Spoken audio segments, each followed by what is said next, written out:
আমরা প্রয়োজনে আন্দোলনে যাব এবং সেটা কঠোর আন্দোলনে যাব।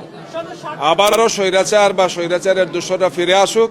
নির্বাচন নিয়ে এই জাতির যে ভয়ঙ্কর ট্রমা 2014, 2018 এবং 2024-এ যেটা আমরা দেখেছি, এবং যারা এই ধরনের নির্বাচন করেছিলেন তারা এখন কোথায় আছেন আপনারা জানেন।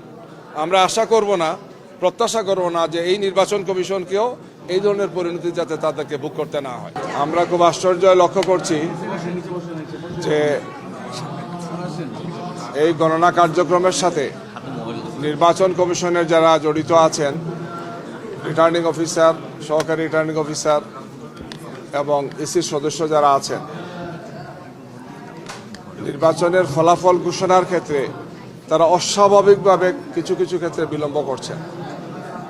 আমাদের শীর্ষ নেতৃবৃন্দের আসনগুলোতে আমরা এজেন্ট যারা ছিলেন সেই সমস্ত এজেন্টদের কাছ থেকে আমরা যে সিটটা পেয়েছি, সেই সিট অনুযায়ী এটা 8টা থেকে 9টার মধ্যেই রেজাল্ট বা তার ফলাফল ঘোষণা করার কথা, কিন্তু সেটা এখনো হয় নাই।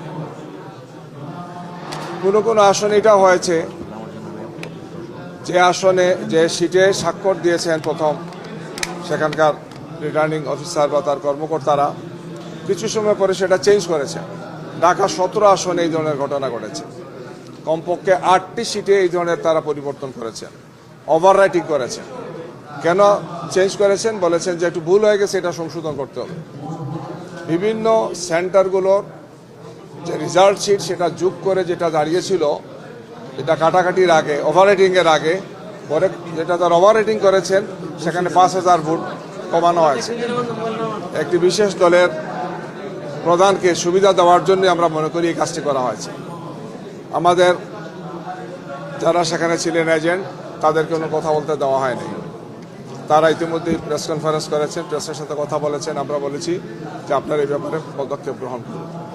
ঢাকার প্রায় সবগুলো আসনে আমাদের যারা আছেন, অর্থাৎ জামাত ইসলামী এবং আমাদের 11 দলীয় নির্বাচনী ঐক্যের সবার রেজাল্টটা দিতে এই ধরনের গড়িমসি করা হচ্ছে।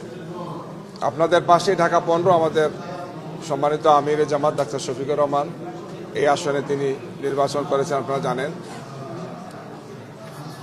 3 লক্ষর চেয়ে একটু বেশি ভোটার, 129টা সেন্টার, অনেক বড় বড় আসনের তড়িৎ গতিতে রেজাল্ট দেওয়া হয়েছে। এটা এখনো দেওয়া হয়নি।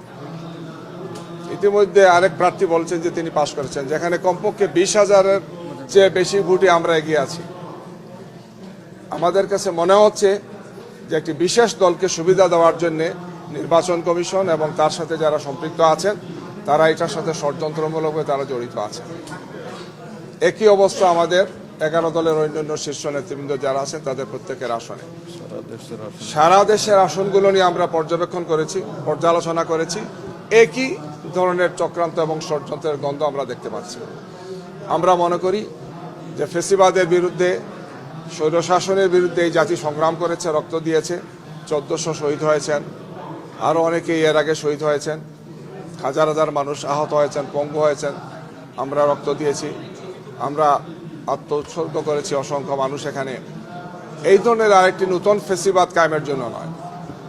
আমরা স্পষ্ট ভাষায় বলতে চাই যে এই যে প্রক্রিয়া তারা করছেন, গণনা করা, রেজাল্ট দেওয়ার ক্ষেত্রে বিভিন্ন ধরনের কলাকৌশল করা, ইচ্ছাকৃতভাবে মনে হচ্ছে যে কোনো একটা বিশেষ উদ্দেশ্য সাধনের জন্য তারা এই কাজটি করছেন। আমরা আগেও বলেছি যে আমরা ষড়যন্ত্রের কাছে মাথা নত করব না। দেশবাসীকে সাথে নিয়ে আমরা এই চক্রান্ত এবং ষড়যন্ত্রের বিরুদ্ধে দুর্বার প্রতিরোধ গড়ে তুলব। আমরা বাধ্য হব এই ধরনের চক্রান্ত এবং ষড়যন্ত্র যারা করছেন তাদের বিরুদ্ধে আন্দোলন করে তাদেরকে আমরা জনগণের মুখোমুখি করব। আমরা আজকে এসেছি এই কারণে গভীর রাত্রে যে আমরা দীর্ঘ সময় থেকে অপেক্ষা করছি। আমাদের কেন্দ্রীয় কার্যালয়ে আমাদের আমিরে জামাত এবং শীর্ষ নেতৃবৃন্দ সেখানে ছিলেন। তারা সেখানে প্রেসের সাথে কথা বলেছেন এই ধরনের চিত্রগুলো বিভিন্ন জায়গাতে আসছে, সেই বিষয়ে আপনাদেরকে বা আপনাদের বন্ধু যারা ছিলেন সেখানে তাদেরকে অবহিত করেছি।